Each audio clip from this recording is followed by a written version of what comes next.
What's up, home bartenders? Let's make 3 super easy fall cocktails that you can make this Thanksgiving. Let's do it. All right, we're gonna start with a fall back, basically a fall Manhattan. We're starting with a split base of apple brandy, 1 ounce.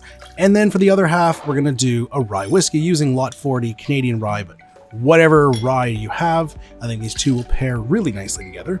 It wouldn't be a Manhattan without some sweet vermouth, 3/4 ounce of sweet vermouth into our mixing glass. And then for a little different flavor, we're doing 1/2 ounce of Amaro Nonino. You can look up substitutes for this. Each Amaro is going to be a little different, so it's hard to really find a good substitute. 2 dashes of Peychaud's bitters, give it some ice, and then we're going to give it a really good stir until it's chilled and diluted. All right, we're going to strain this guy into a stem glass. I'm using a Nicodora, but whatever strain glass you have will work. Garnish with an orange peel. The fall back cocktail. This is basically a fall Manhattan.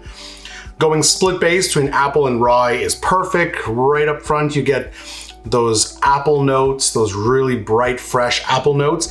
Then you get that peppery, spicy rye, and then the sweet vermouth, and oh yeah. And the Amaro brings a kind of a bitterness. It's not overly bitter. There's still a sweet vermouth, and it's still a Manhattan, but that Amaro Nonino does bring a certain bitterness. Nonino, I always find, is kind of in the middle between the kind of dark Amaros like Montenegro, Averna, Chinar, and the more aperitif, the Campari Aperol style Amaros. Nonino is kind of in the middle. It brings qualities of both style Amaros, and it comes through in this. If you don't have Amaro Nonino, if you can do like a 1/4 ounce of another Amaro like Montenegro or Averna, and then do a 1/4 ounce of Aperol, I think you would kind of get in that flavor zone. But yeah, really nice fall Manhattan. Moving on. For a second drink, this is an apple cinnamon spritz. This one's really good. All right, so fill a wine glass with some ice. We're gonna start with 1 ounce of apple brandy. You could go whiskey here, bourbon or rye. I love this brandy. So 1 ounce in there. Oops, spilled a little bit. Let's top it off a bit. All right, after that, we want 1.5 ounces of apple cider. That is just cloudy brown apple juice. So see, if you don't use apple brandy, you're still getting a lot of apple flavor. No worries. After that, we want 1/4 ounce of cinnamon syrup. This is a homemade. Check out my series on homemade syrups if you want to make that. And finally, we're going to top it off with some sparkling wine. Sparkling wine of your choice. There's many to choose from. Just choose whatever you like, and there it is. All right, give that a good stir. And we're gonna top it off with a little more sparkling wine, and then we're gonna garnish with some apple slices and a cinnamon stick. The apple cinnamon spritz, another great party cocktail or brunch cocktail to do during Thanksgiving or through the fall. Oh, that is so nice. The apple cider, the cinnamon really gives you those apple pie flavors, apple pie notes.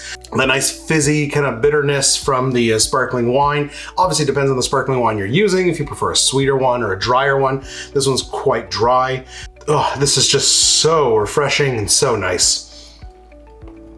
It's fizzy apple pie. It's delicious. We got one more. Moving on. All right, we've got the New York Stone Sour to finish up. All right, we're starting with 1.5 ounces of bourbon. Again, you can use rye here if you'd like, whatever whiskey you've got. 1.5 ounces in the glass. And then we want a stone fruit liqueur. I'm using my homemade apricot liqueur. Check out that recipe. A peach liqueur would work just as well here. 1/2 ounce of that. And then it's a sour, so we need 3/4 ounce of lemon juice and just a hint of sweetness, 1/4 ounce of simple syrup. That's it for the base of the drink. We are going to add some ice, give it a flippy move, top it off, and give it a good crazy shake. And then we're going to serve over fresh ice in a rocks glass before giving it the red wine float. That's the signature of the New York Sour. The New York Stone Sour. I'm a huge fan of whiskey sours. I'm a big fan of New York sours with the red wine. This one just adds a bit of stone fruit, and that's what makes it very fall appropriate. We're using apricot. You could use a peach liqueur or I don't know if there's other stone fruit liqueurs, but cheers.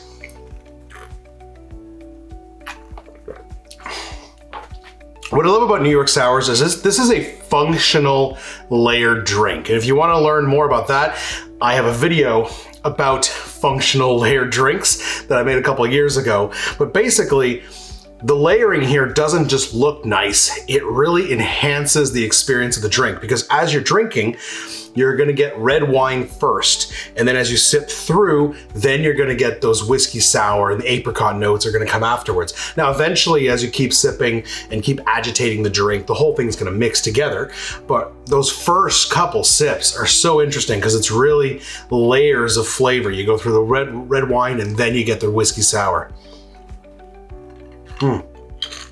Yes, it's already starting to mix, but oh, it's such an experience. I absolutely love New York Sours because of this. Okay, so how am I gonna rate these? They're all really good. I love fall drinks. Fall is definitely one of the best seasons for cocktails. In first place today, I'm gonna give it to the Fall Back, and I know my buddy Coach Vino is gonna be in shock from that because I'm typically not a big Manhattan guy, but there's just something about the apple with the rye together and then that nonino adding some bitter notes there. That is an incredible Manhattan. In second place, gonna give it to the Spritz. I mean, it's just, if you like sparkly drinks, if you like sparkling wine drinks, this one just has that apple pie flavor and then spritz. It's phenomenal. Definitely give that one a try. And in last place, but certainly not a bad drink, the New York Stone Sour. Yeah, there's nothing wrong with a New York Sour. They're absolutely amazing. This one has just that extra layer of the stone fruit liqueur, the apricot liqueur, which gives it a bit more of those fall vibes. All right, guys, I hope you enjoyed those 3 fall cocktails. Make sure you check out this playlist where we did pumpkin spice cocktails. And if you're in the mood for some warm coffee cocktails this fall, check out this playlist where I show you 3 variations on the Irish coffee, a great fall drink as well, because it's warm, it's coffee, and it's just amazing. All right, guys, hope you enjoyed that, and we will see you in the next one. Cheers.